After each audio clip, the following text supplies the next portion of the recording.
Hello, welcome to the Powerfish Podcast. I'm Ben. And I'm Fish, and I am a worthless piece of garbage.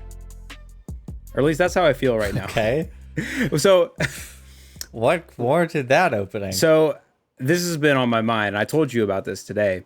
So last week on the podcast, I talked about how I sprained my ankle. And that was how horrifying. Okay, now I understand why you are worthless, and I agree with your statement. So now listen, so I sprained my ankle last week, last Tuesday, I believe it was. But your boy doesn't want to be missing work because your boy got to pay some bills. And I'm your boy in this situation. So I've been going to work. Problem is with the sprained ankle, you can't do much of anything. And the problem with working a job where you got to be moving a lot, you can't be doing much Literally anything. delivering packages. So for the last for the entirety of this week, I've been at least appearing on the outside to be a lazy piece of garbage and doing nothing whatsoever. And dude, and one of the few times that you did do something when you and I were carrying, or actually there was no you carrying. It was just me carrying a couple of heavy boxes into the Salvation Army, and you were opening the door. And then when we got to the locked door, the woman ran around and was like, "You're making him carry all of it," referring to you making me when you had the boot. And I said, "Yeah, look at his foot." And she said, "Oh, well, he's." Well, she asked if you were training first, and you said, "Yeah." And she, "You're making him carry all of it." Yeah, she was deeply bothered by the fact that I was trying to not lift and carry shit with my sprained ankle. Yeah. It's just like, pull yourself up by your bootstraps, get out there and lift something. Or at least one bootstrap. One of the bootstraps. Because you're in boot. Yeah, that's been the entirety of this week, and I freaking hate it. I hate feeling so like worthless every single freaking day. Yeah, and me too. You are worthless, and I've been the one driving most of the time. And that's the thing, right? Riding with someone else. And I'm thankful to our boss for allowing me to work and not just saying, "Hey, you're out. You don't get paid. Frick you." But I wanted to make sure for as many days as possible that I worked with you, because I don't give a frick if I inconvenience you, because you don't matter. Right. Yeah. James, we talked about James last week. James seemed fairly all right with it when I rode with him. Kind of poked some fun at me, and it's funny. A side note about being poked fun at. There's been a lot of people that just feel very comfortable making fun of my injury. Like people I don't know, strangers, coworkers I've yet to actually have a formal conversation with. Maybe why? I'm not comfortable making fun of somebody else that I don't know's injury. Maybe it's because I don't know. You appear relaxed, like you wouldn't care, and they just assume that you won't because you don't. Yeah, I would say the assumption would be correct, because it's fine. I'm not gonna be like, "You motherfucker, you walk a mile in my shoes, but you can't."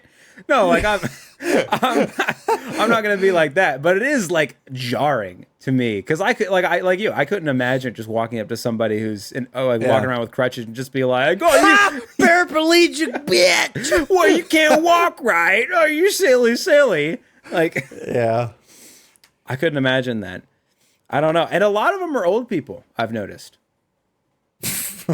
Other than James.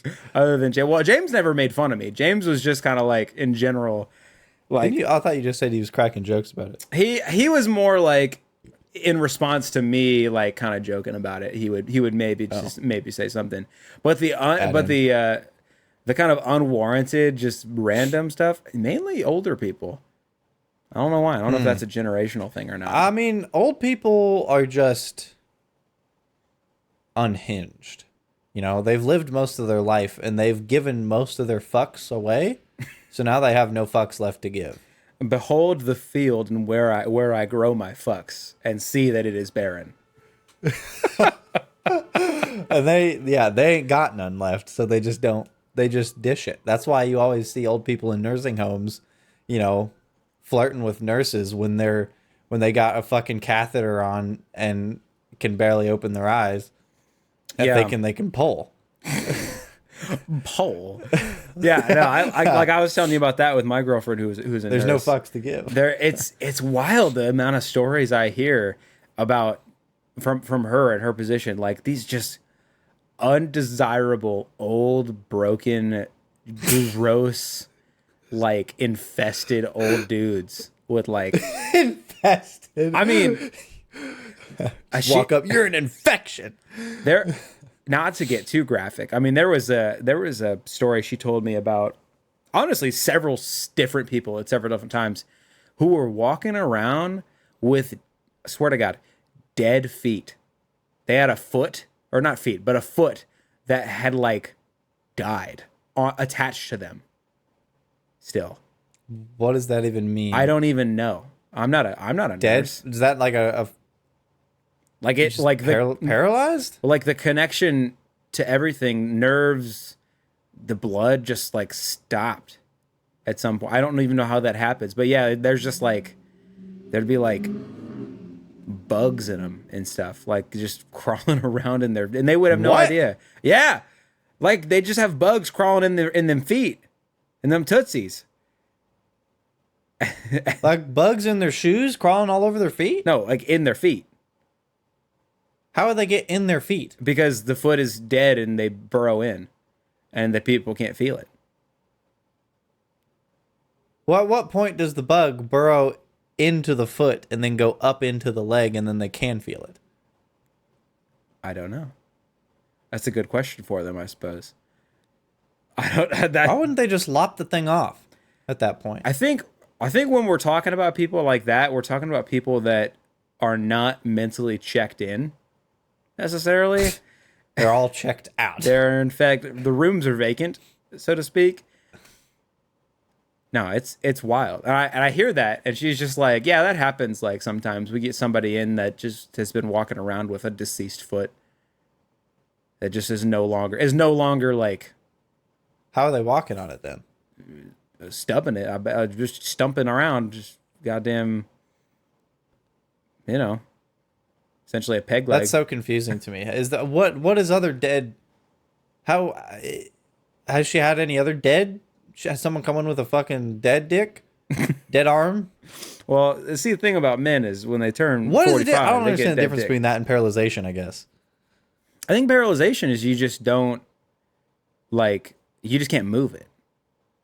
Everything's still like the blood flow and everything. That's all still functional. You just can't. The motors that move those joints just don't motorize.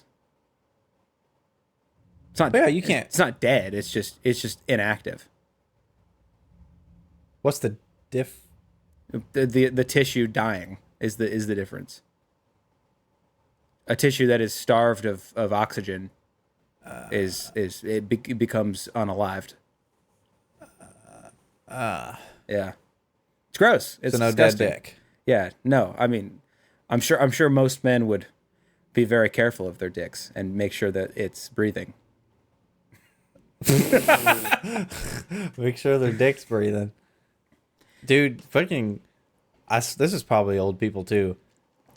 I just said that, thought about it, and then realized I disagree with myself. This is probably not just old people. One thing I found super annoying most recently is people that go up to a stoplight and like creep so far forward. Next thing you know, they're basically past the light. So okay, what are we talking about? Are we talking about somebody like it's a green light and they're trying to turn left and they're like They're trying to go forward.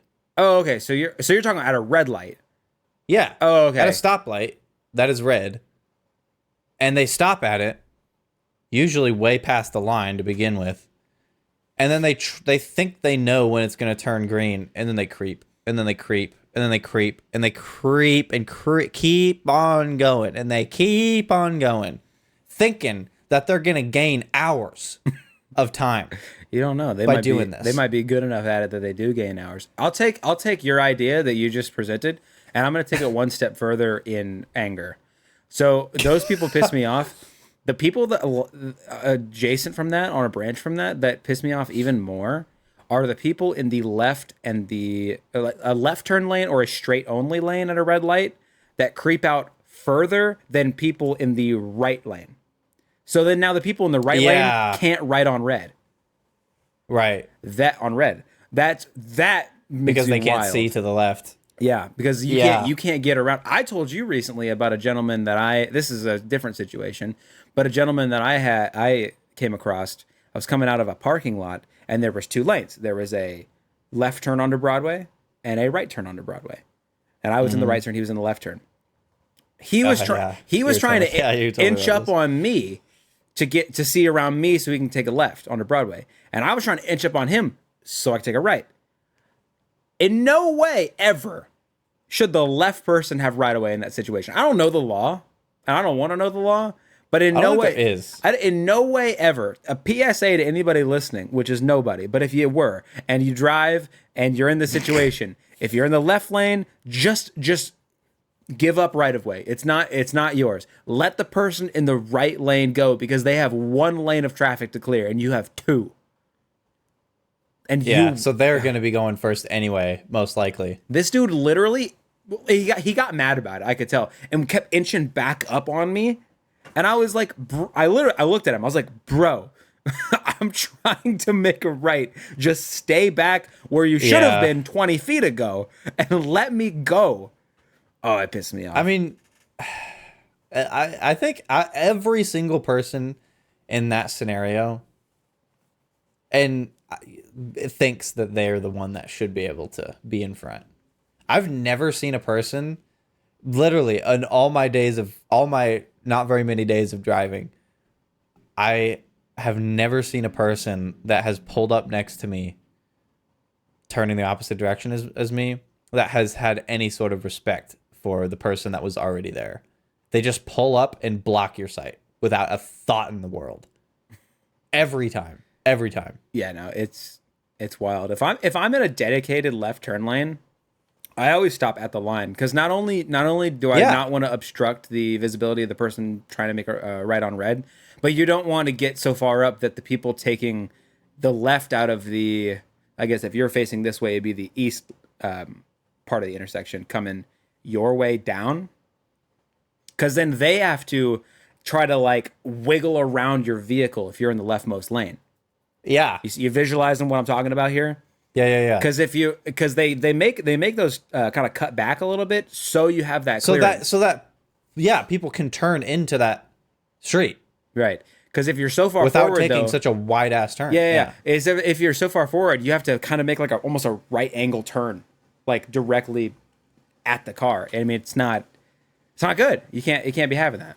I think people I swear the majority of drivers on the road, this is not an exaggeration. I literally think it's the majority of drivers on the road that think that stop lines, whether it be at a stop sign or a stop light, any line that signifies a stop, like, is for like the back of your car. Which I is seriously wild. think that. I was always told. Now this might be taking it a little bit too far, but I do get where they're coming from. When I was learning how to drive, I was always told you should be able to see the line in front of you, like just barely. I think I stop a little bit in front of that. I ahead of do that, now. I think that's for I like that for a new driver though. That's a great rule of thumb. but yeah, I know where I can pretty easily estimate where the front of my car is and stop at the front of my car before the line. Yeah. I think that's probably a overcompensation to get new drivers to stop before the line. But yeah, no, like that's what I was always taught. So I kind of like factor that a little bit into the way I defensively drive is generally the term people say for something like that, driving defensively. Yeah. Defensive, Yep, you got it. defensively, but predictably and assertively. Yeah, you and I have had so many goddamn conversations about. Did we talk about that on the podcast? The episode we talked a lot about cars and my car and your car and our cars. We talked nothing about driving. which is interesting for a conversation. Yeah, we didn't talk anything about driving other than the part where we took the same interstate like 1,800 times. Yeah, you and I have had so many conversations about driving defensively or driving. What's the other word I'm looking for? There's another word we had come up with, but we came to the conclusion was anything but hesitantly.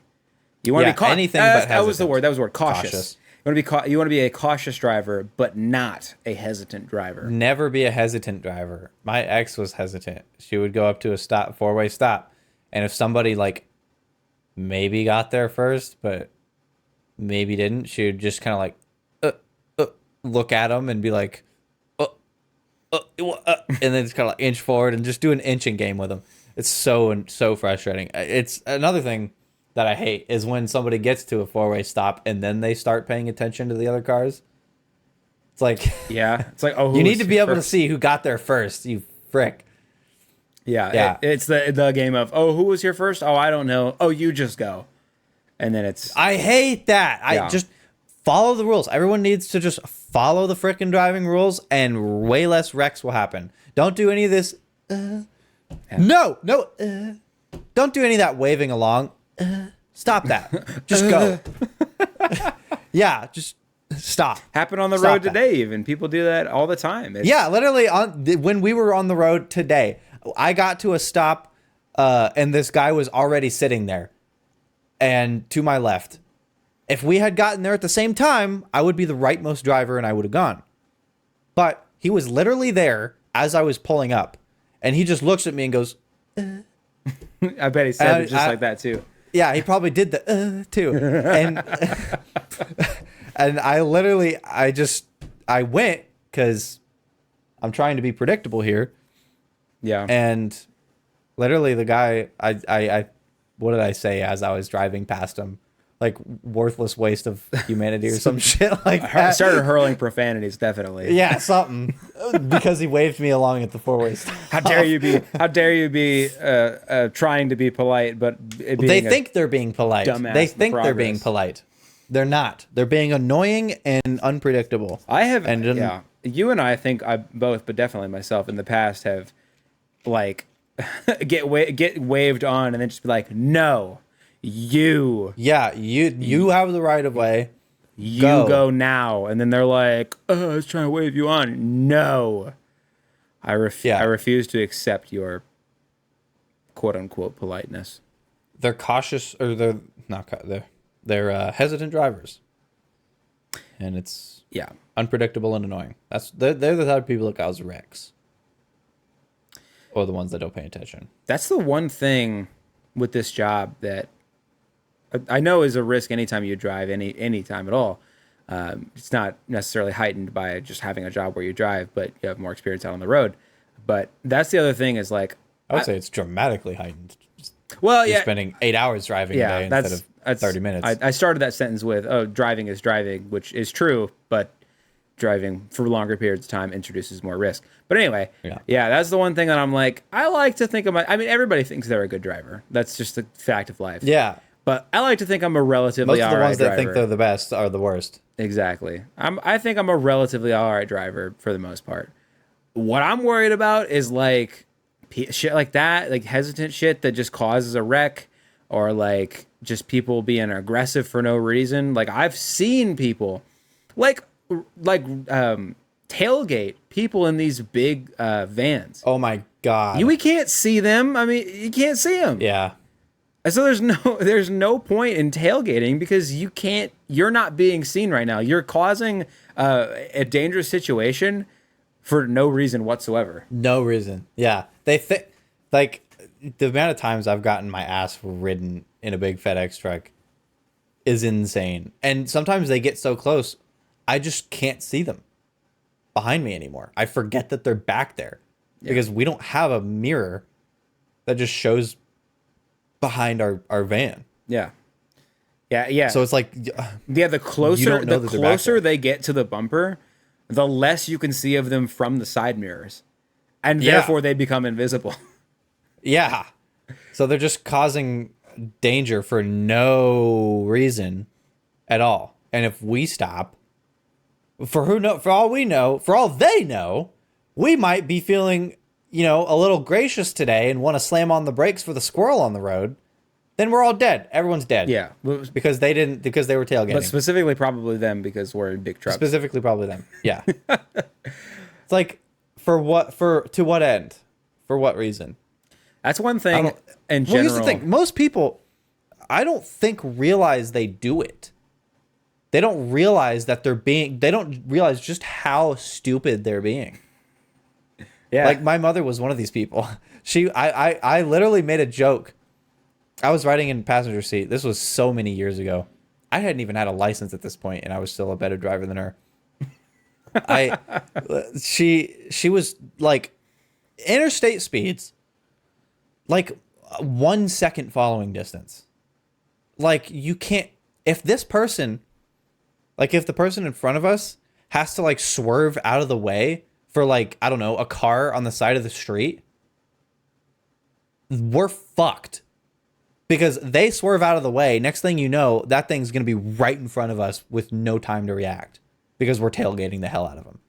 And I'm at least a competent enough human being to be able to discern that. And I made a literal joke. I said, you got a good, safe 1 second following distance. And she thought I was being sincere. She thought that's like the safety distance. 1 second. That's wild. That's what I'm saying. I don't think most people that do it realize they're being extremely dangerous. I would say that's probably true because I've done this in the past where if somebody is like aggressively tailgating me, I will let off the gas and just kind of coast for a bit to slow down. I don't like brake check people. That's just that's an accident waiting to happen. Then you're just going to cause an accident and then it's kind of your fault. But no, I'll just kind of let off the gas a little bit and get back down to like exactly the speed limit and just go like exactly the speed limit for a while. And some people like that pisses them off and then they like go around honking at you and flipping you off. And then other people will like, oh shit, and then they'll back off of me. And I think those are some people do that. Yeah, I think some people just realize like, oh shit, I was really up on that person. I think they're probably slowing down to for me to back the hell up. Yeah. Yeah. But I've most of the people that ride my ass, I just assume they all have malicious intent and want to blow up the world. That's the best assumption to make, really. Yeah. Makes you more cautious about them, doesn't it? Yeah. Drivers can be very aggressive. I've been in a lot of situations like that where people damn near take me off the road sometimes. How do you feel? I mean, we were talking about St. Louis. I lied earlier. We did talk a little bit about driving. St. Louis drivers is what we talked about. Yeah, we talked about like aggressive drivers. Yeah. One thing this happened to me recently, relatively recently. I was making a right, I believe, and then somebody else was coming from the left. I was making a right, they were making a left, and you filter in the lanes you start in, right? So like if you're making a left onto you go into the inside lane. If you're making a right from the other way, you filter into your inside lane. So I would be filtering into their outside lane. They would be filtering into their inside. So many people just like cut lanes at traffic. Have you noticed that? If they're making a turn.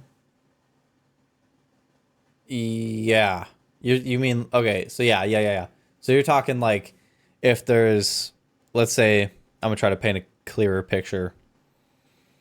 So let's say there's a 5-lane road.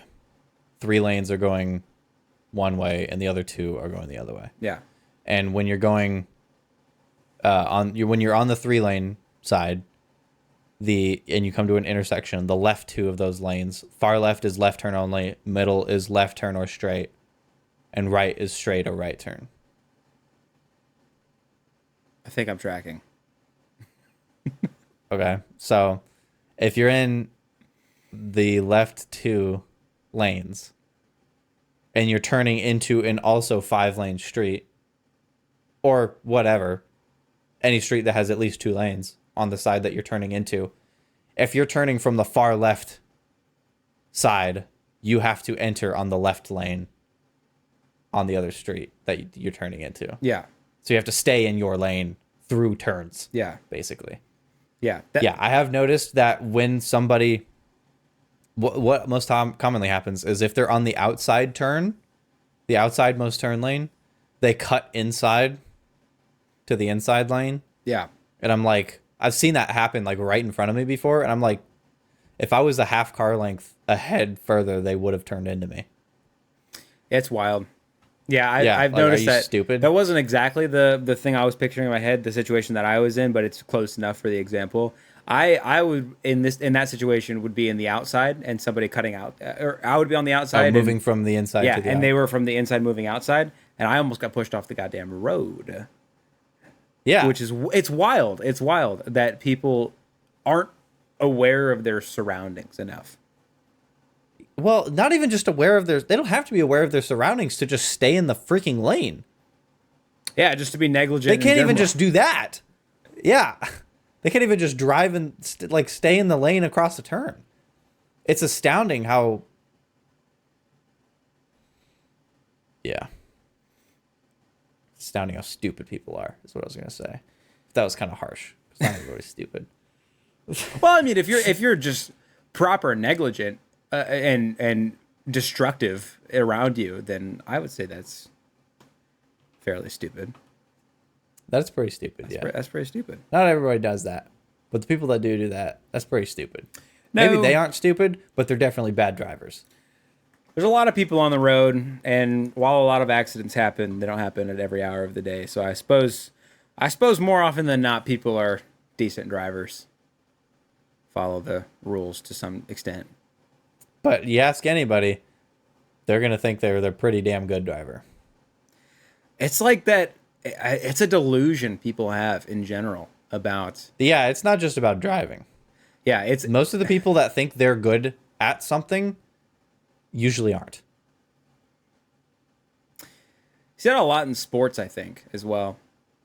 People just like Really? I don't know. I feel like I see that with people. People just like really kind of talk up their game.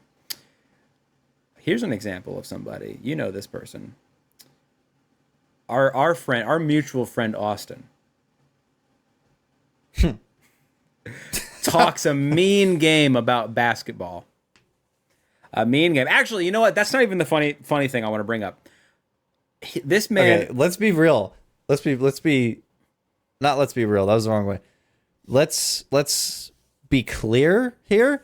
Austin talks mean game about everything under the sun because that's who he is. He's not just it's really hard to discern if he's actually believes the shit he's dropping. It's hard for me to tell.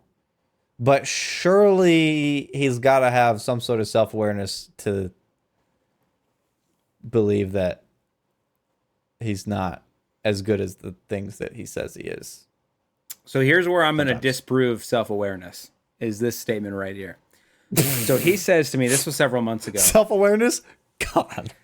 Several months ago, we were all four guys were sitting around having a conversation, and he no cap, and this guy is like approaching his 40s, I believe, getting up there. You know, not old, but getting up there.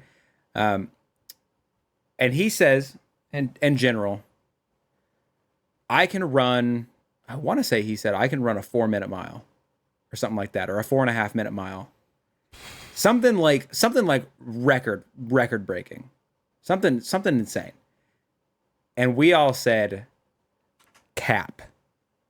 major cap. That is stop with the cap, bro. You need to stop the cap.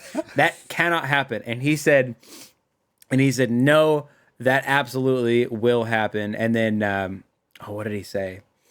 He said he opened up a bet. He was like, I would bet. Oh shit, dude.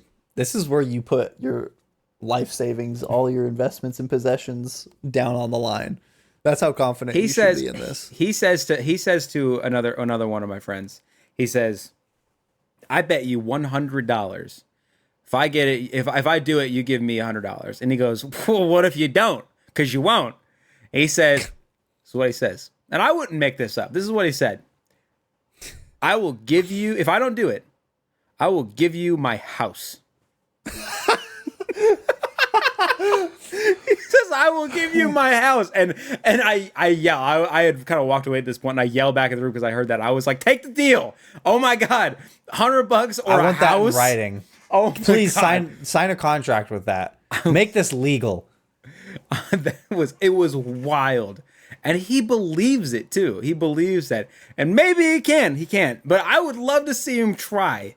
Because that would be a feat The of fact that these kind of stakes were put down on the line and this wasn't immediately tested after a shift is mind-blowing to me. Yeah, no, that's That should have been immediately tested. what I called for. I said we need to do this right now.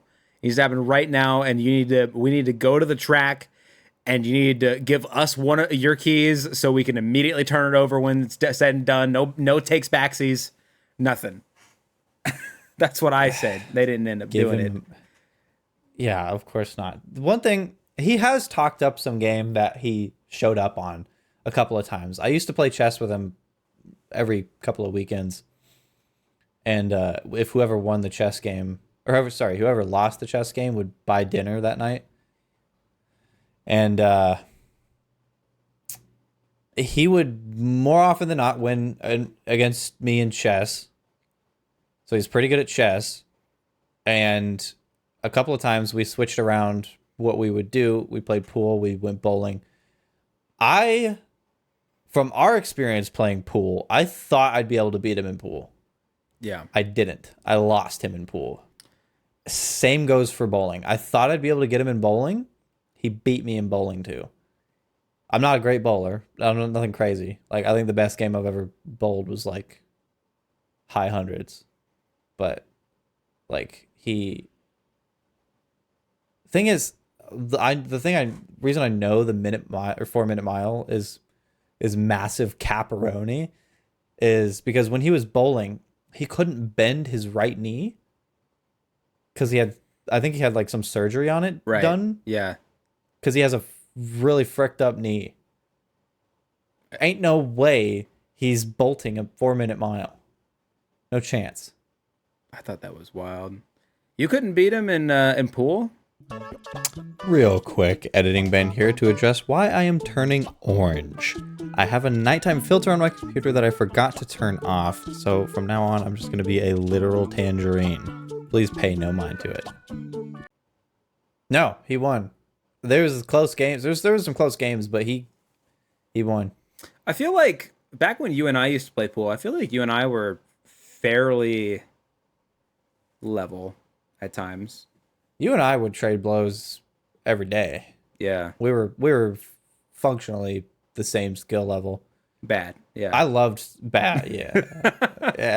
yeah. I loved pool, dude. Pool's so much fun. I think we should get back into pool. Yeah, pool's dope. We haven't played it consistently for like what? It was 2 winters ago. I was gonna say a year and a half. So yeah, 2 winters ago. Because we we would play it in the winter because that's when We'd only ever play 9-ball. Get that 8-ball. That's for beginners. 9-ball's better. It's better. 9-ball is the way to go. Yeah. It's way more, in my opinion, skilled and cutthroat, and it's just better. It punishes mistakes a lot worse. It punishes, yeah. If you screw up, it's potentially game losing every time. Like, especially if you scratch, almost every situation could mean a loss. Yeah, a scratch. Yeah.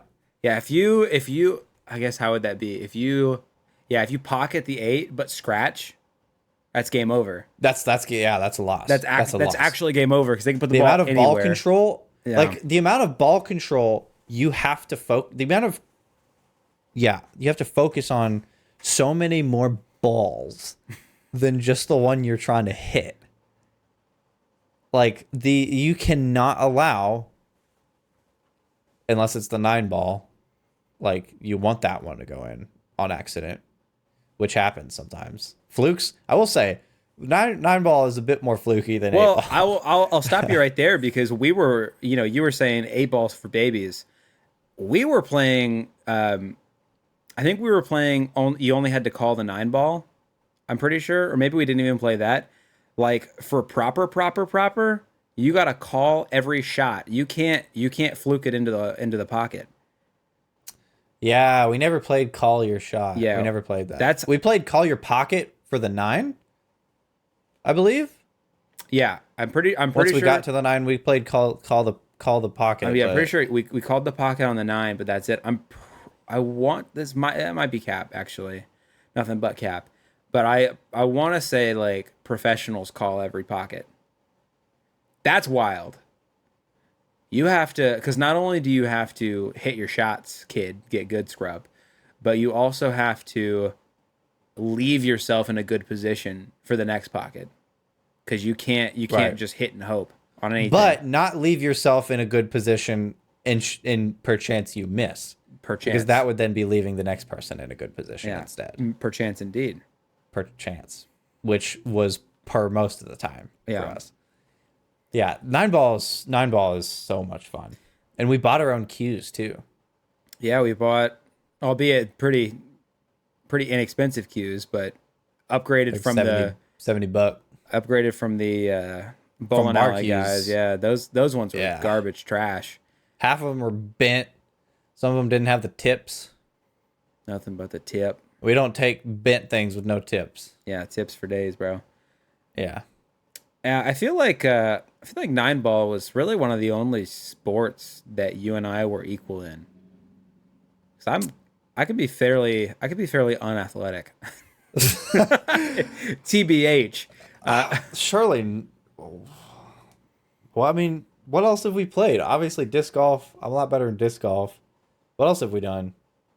We played chess for a bit. You were better than me at chess. There you go. Words. I was better at chess. I mean, shoot. Not that this is an athletic endeavor, but I'm better at most of the video games we play. Mainly the shooters, yeah. I don't know. What else have we played sport-wise? Pickleball.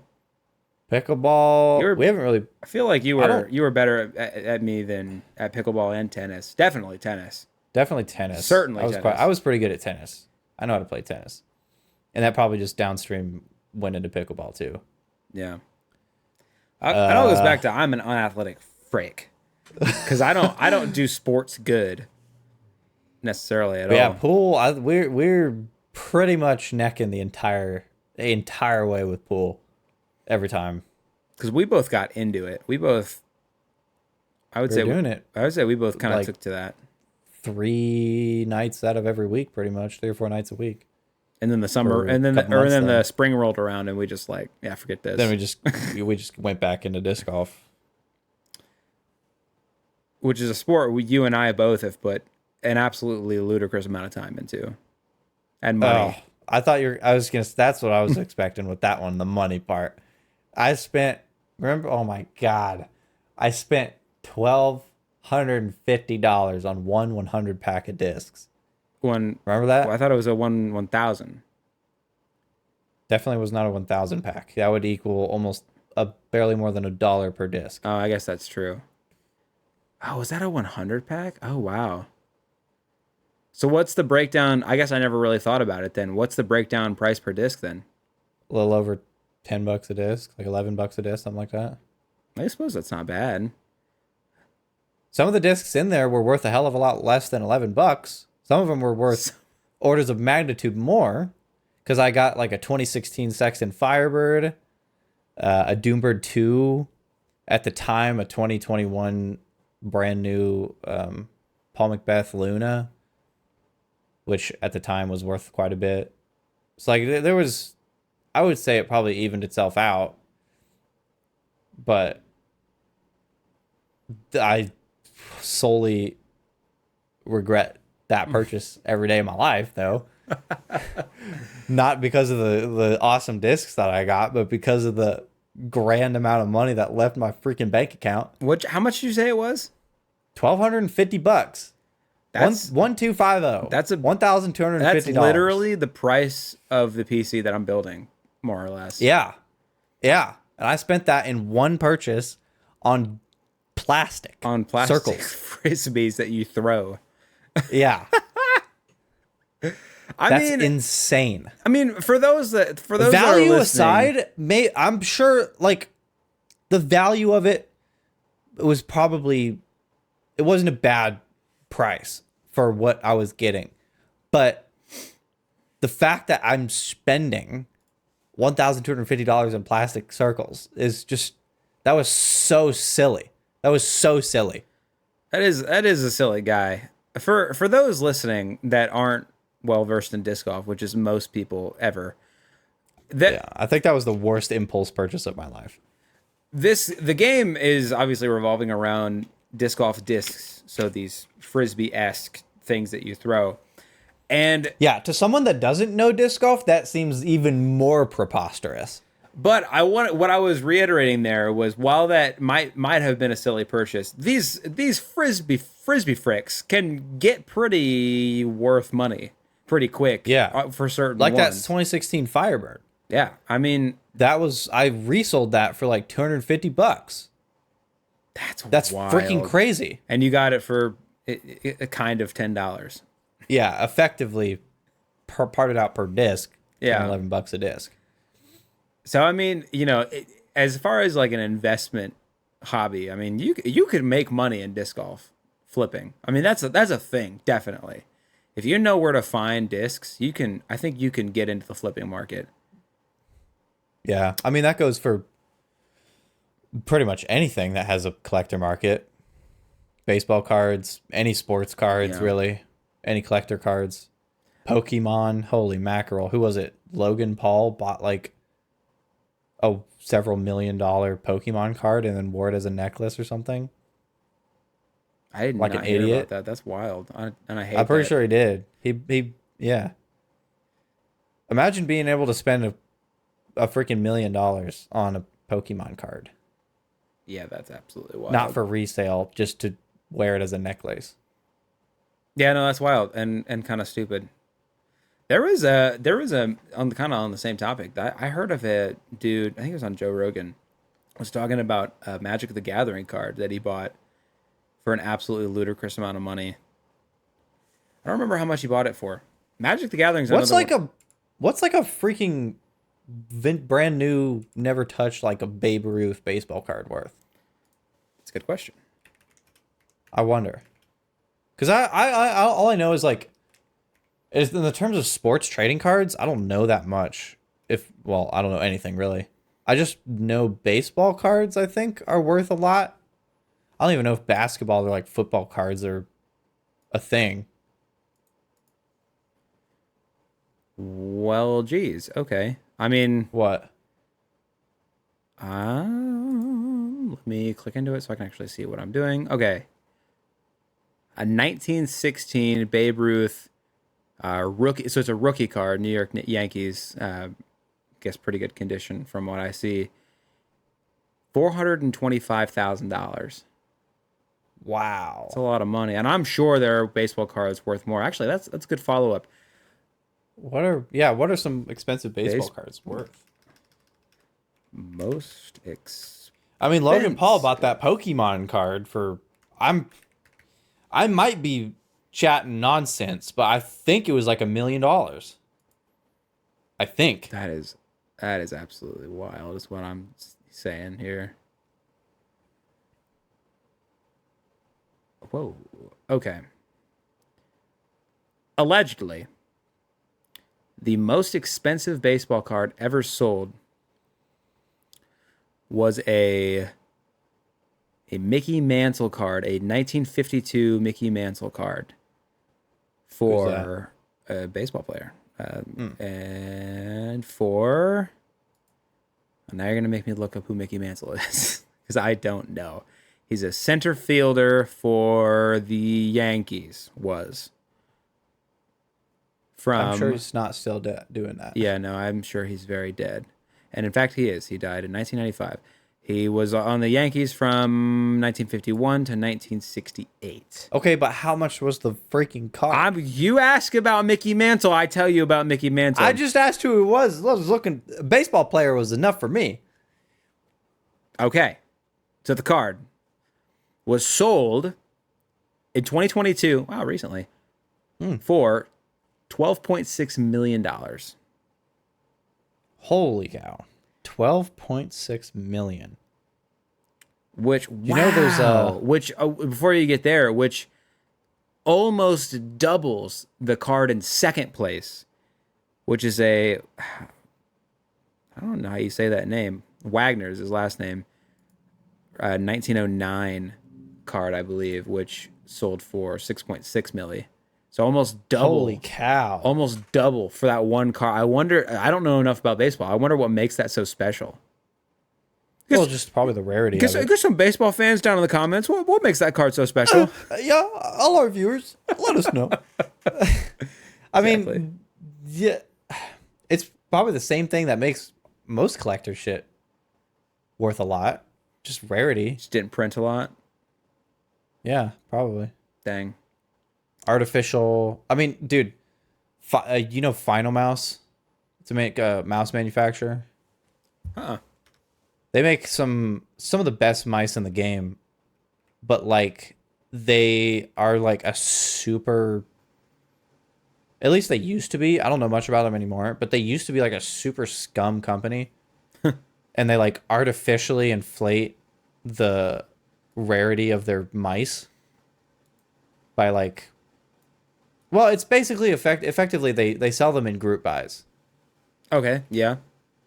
So like they just sell batches and then they stop making them. And then the resale of them goes through the stratosphere. Like I used to have a Final Mouse. It was called a Final Mouse Air 58 Ninja.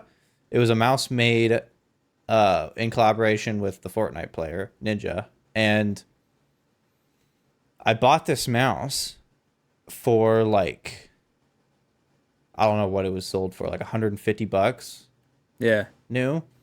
Resold it for $300. That's dumb. That's crazy. $300. Yeah. The resale of Final Mice goes like literally stratospheric because they just sell them in batches and then stop making the mouse. That is wild. But dude, it's the same. We talk about collectors, actual collecting things that you can actually collect with your hands.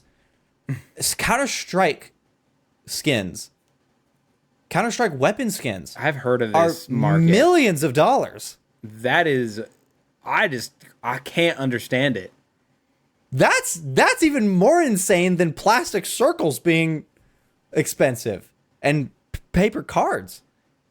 Literal digital items are millions of. I've heard like some Chinese collectors collect some of these things, and they spend just exuberant amount of money on Counter-Strike skins. And what do they just go into the game with them and just like flex it? and just I guess people I don't know. and just people go, "Oh my god, that's crazy." What happens if like not that I think Counter-Strike's going to go down or anytime soon, but like if I don't know, if it just goddamn stops working or something, or for whatever reason those are removed. I don't know. Like There goes their. are they is it just gone? I'm even hesitant to call it an investment. There goes their insane purchase. Their stupid, insane purchase. That's crazy. Yeah, that's wild. Like, at least I would say if I'm going to collect something or pay collector prices for anything, I'd at least want it to be something tangible. Good God. Right. It's like NFTs, like that whole thing. Oh my gosh. NFTs were the dumbest. I say were, but they're still very alive. They are the dumbest. But are they? I say they're the dumbest, not knowing that much about NFTs. I think I'm saying they're dumb because I don't know much about them, and from the outside, they look pretty dumb. It looks like you're buying an image. Everyone on Reddit just dunks on NFTs. Well, isn't that essentially what it is, though? I mean, you're buying something that's, you know, like rare or whatever, because only one person can have it or whatever. But it's not a real thing. First, it's not like a tangible thing. First of all, yeah. and and being that it's completely digital, what is it worth to just own something digital whenever I could just pull up a picture of the NFT and put I it. mean, it's the same thing as Bitcoin. Bitcoin isn't a physical thing, but it's like blockchain based. Yeah. But that's legit, and Except this pictures is are just dumb. this is just like Bitcoin, except there's a picture slapped on it. I guess, So I guess as far as I'm aware. that's a good question. Then what makes that any less I don't know, lucrative than Bitcoin? Uh, I mean, it's not a currency. I don't think it's not something you can like use as money like you can with Bitcoin. Right. It's a thing. It's a It's digital an thing. actual thing. Yeah, it's an item, as far as I'm aware. Yeah. I mean, Reddit was selling a $100 NFT that was just like a character profile picture. And then everyone on Reddit, because everyone on Reddit would of course do this, just dunked on them and just screenshotted it and made it their profile picture instead of spending $100 for it. Yeah. Reddit is memes for sure. I don't know. Yeah. That's just something I never really understood that much about. But I mean, there's people that got literally rich off of NFTs. Like And those and then those there's yacht monkeys or whatever they're called. Oh yeah, I know what you're talking about. I'm not sure what they're called. Yeah, there's a lot of Yeah. people that got rich off of NFTs, but then there's a lot of people that bought worthless NFTs. Yeah, there's also a lot of people that spend a lot of money on NFTs that are now worth nothing. Right. But it's the same. It's that's just how investing goes, isn't it? Yeah. That's just how they turn tables. Yeah. I mean, it kind of reminds me when we were talking about disc golf, it kind of made me think. I didn't say this, but the collector market it depends on the manufacturer, but is a lot more saturated now. You know, like take Discmania as an example. Discmania is a disc golf manufacturer. Yeah, It's a great- They used to be the top of collector items. But like if you buy, you can get their new stuff on every street corner, actually. But that stuff's well stocked usually. Yeah. And Now. so it's like, I mean, yeah, it makes me think about like those Counter-Strike skins. It's like, what if they just started making more or releasing more? I guess. Just put it back on the store for $5.99. Yeah, like yeah, you know what I'm saying? You would just instantly just absolutely plummet the value of that asset. There's nothing. I don't think there's anything stopping them from doing that either. Yeah. And you know they would make. Well, would they? I don't know if CS:GO skins are like things. When I say when somebody buys them for however many hundreds of thousands of dollars, I don't know if they're buying them from somebody or if they're just buying them from Valve. Buying them from the CS:GO store. Like at the collector prices, or like Yeah. just in general. Like I like the surely there's not a limited amount of these digital skins to go around, There could be. which is why the price is so high. I mean, there definitely could be a limited cap on something digital. I guess. A limited number of. But that just all that means is that if they want it to not be limited at a moment's notice, they can do that. Well, I mean, which is why it goes back to. I mean, if I'm going to collect something, I don't want it to be physical. Because it's. I mean, yeah, they could produce more, but. I mean, it's like. I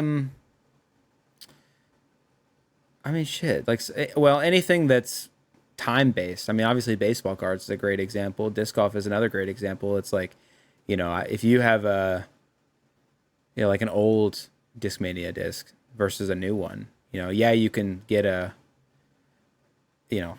S-line FD, but Yeah. if you But have it's not the same as the old one. if you have the old ones, it's not the same, and it's going to be worth more. Right. Not that anybody cares about that or even knows what I'm talking about right now. But all that to say, Yeah. something physical that's older in a collector market tends to probably be worth more because they're not making obviously the older one again. So what sets a collector item apart from waste? Like, if you go back and buy like this, I bet you there ain't a lot of these around. If I go back and buy a GTX 650, there's not a lot of these. You know, this is a rare thing Yeah. because it's old. They didn't manufacture a lot of these in comparison to how many they make today. Right. So like, why isn't this a collector item? What garners that? I feel like in This is general, what this is e-waste. it's garbage. Throw Yeah. it away. Yeah. I think in general, the electronics market is just kind of like that for a lot in a lot of ways. There is no collector electronics. I mean, you can Unless it's something that is unpackaged, like an iPhone. right. One. If it's unpackaged, then it absolutely is. Right. Yeah, like Isn't that weird? That's kind of weird, isn't it? If it's packaged. well, I mean, what was it? MKBHD had a video about that where he paid like an astronomical amount of money. Like, I mean, I don't think it was like millions or anything, but it was a lot of money. MKBHD For an iPhone? iPhone 1. Yeah, it was an There's a iPhone. freaking gnat in here that's pissing me off. Kill it. Yeah, so he paid $40,000.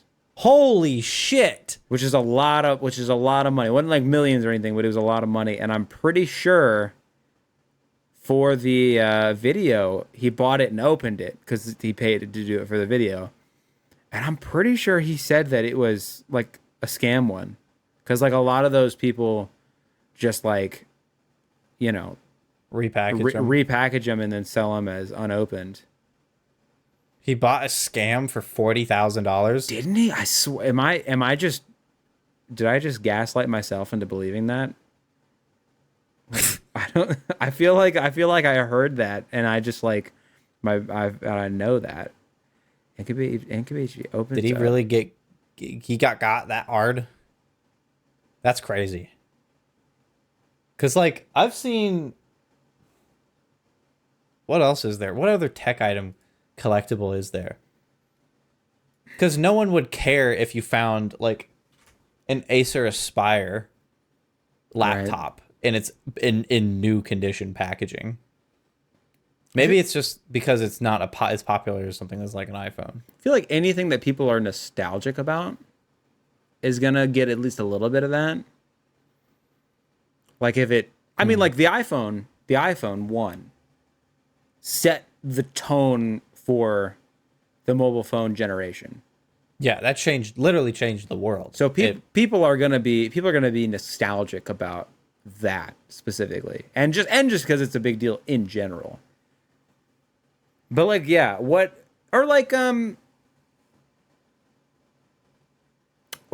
old consoles is another one. You can generally find them for fairly inexpensive, but like again, That's in that's true. pristine condition, especially. Oh my god, what's a good what if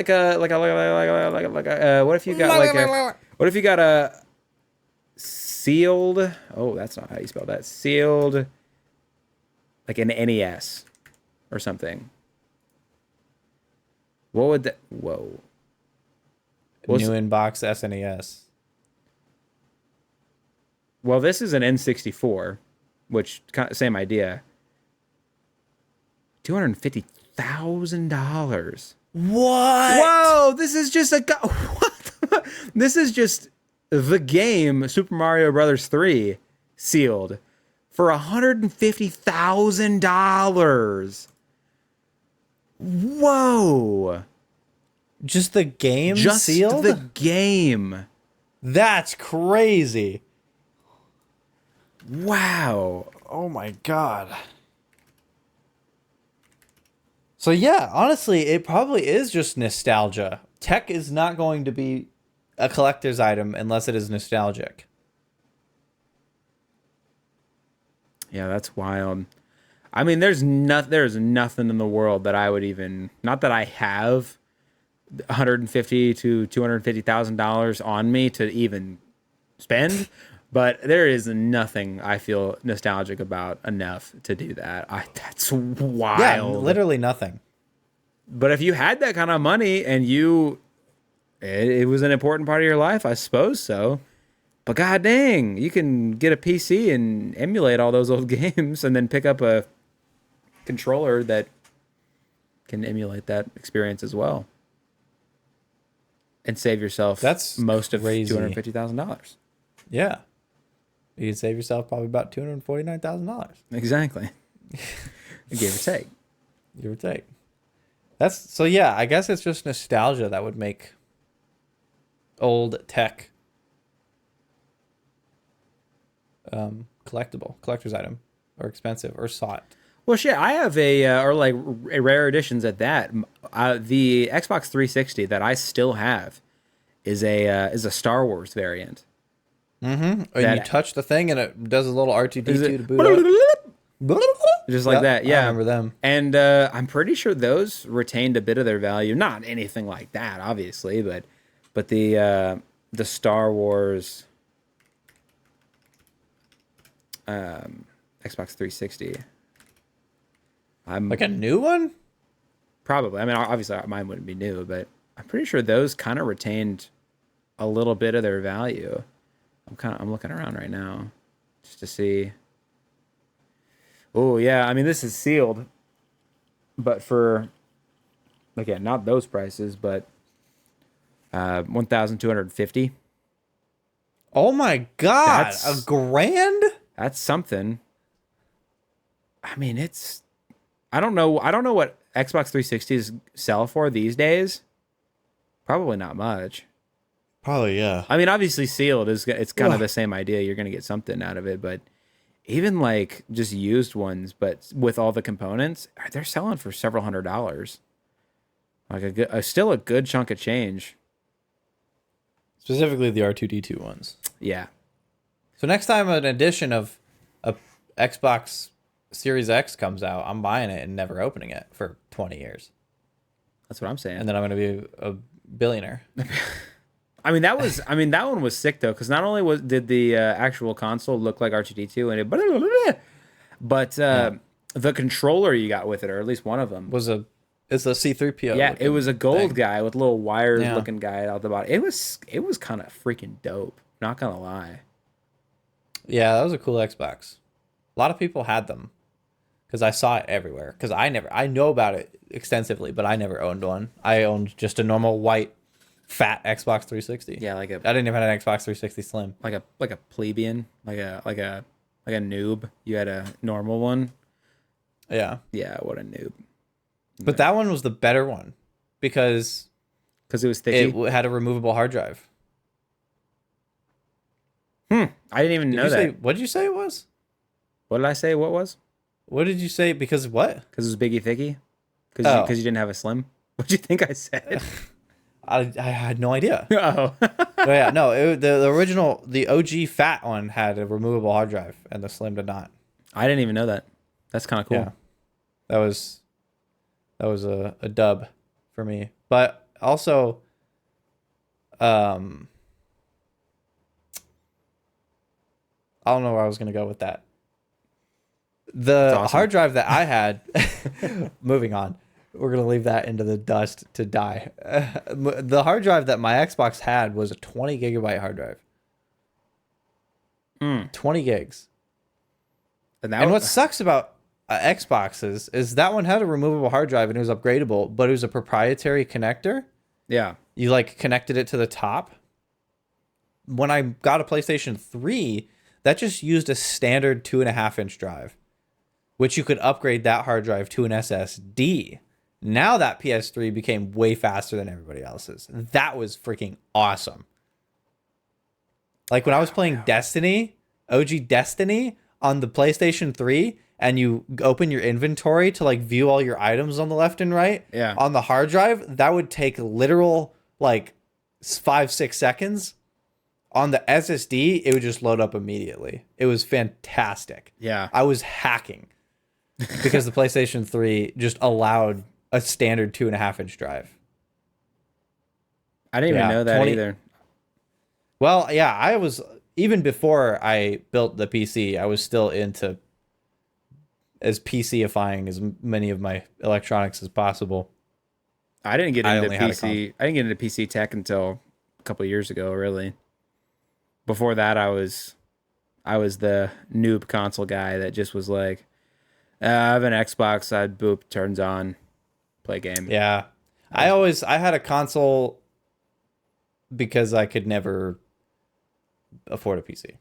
That's pretty much the only reason I had a console. I've always wanted PC. I built my first computer in like 2014 or something. Yeah. It was a while ago, but I didn't buy. I basically did what you're doing now with your PC. Is I bought over months and months. I just bought a part, and then bought another one, and then bought another one. Right. Just as I could afford them. Kind of nickel and dime it until it's done. Yeah. It's crazy that the Xbox 360 shipped with a 20 gig hard drive. That's insane. Literally, you couldn't fit anything except Lethal Company a couple times on that now. Well, games have gotten so freaking massive in general. Black Ops 6 is 300 freaking gigs. Which is actually wild.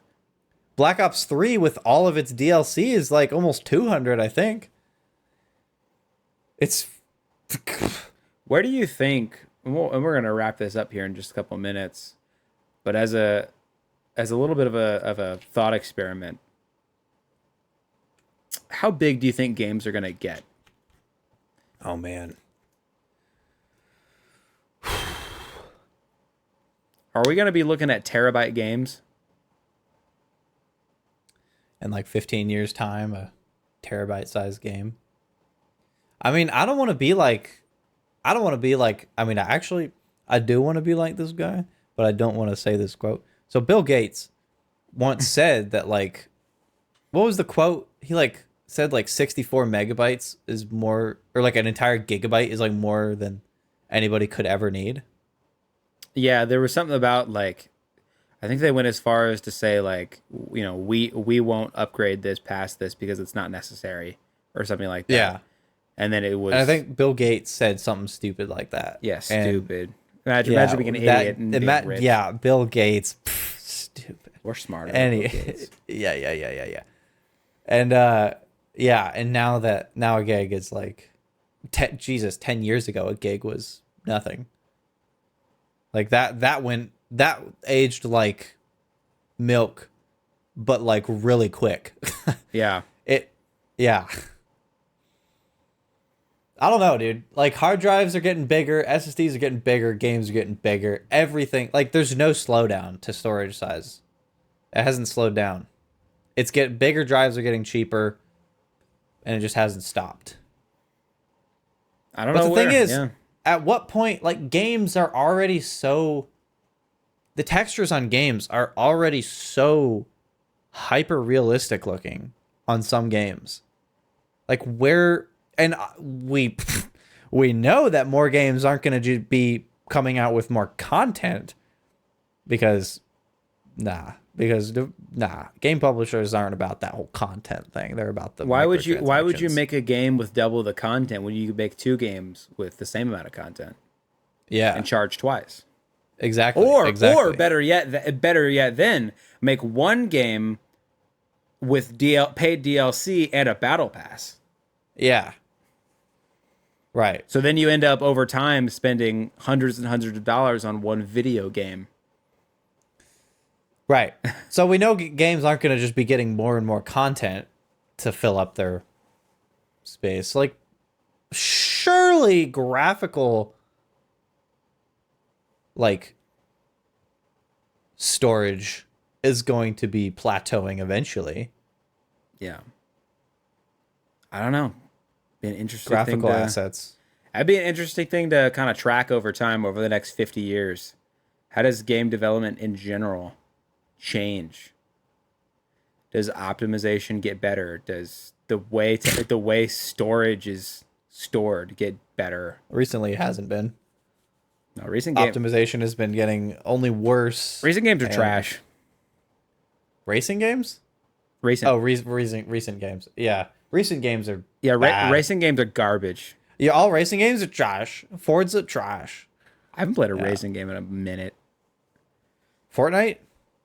Other than that, does that count? Does that count as the Fortnite racing mode? It's a racing game. Yeah, not like a legit one though, like with good graphics and stuff. Like an actual Yeah. racing game. I used to side tangent again. I used to throw down on some NASCAR 2003. I did on the PlayStation 2. Do NASCAR games even come out anymore? Is that still a franchise? That's a good question, actually. I've looked up a lot of things this episode. Yeah. Well, let's wrap this up. We have gone on so many tangents this episode. It's actually crazy. Yeah, most of this episode we've just been complaining about stuff. Sometimes you got Sometimes you got to We've do been that. complaining too much. Sometimes you got to complain about stuff. Well, Yeah. I can't even think of one thing for anybody to let us know about. Let us know what you thought about any number of the things we rambled upon. Because there's a lot to choose from. Yeah. I think most people agree with most of our specific traffic tangents. Surely people agree with that because we're objectively correct. Well, the So people, if they well, as Except we discovered and talked about, people are going to agree with us because they don't think they're the problem because they think they're a good driver. You're right. And you know what? Because you just said that, I'll say this. I have done the thing in a big FedEx van. I have done the thing that you hated where I was making a left turn and another guy was making a right turn and I was right next to him and I pulled like in front of him. Yeah. I've done that before. I didn't realize it until I did it. And then they looked at me and were like, Well, screw you then. yeah. So you know what?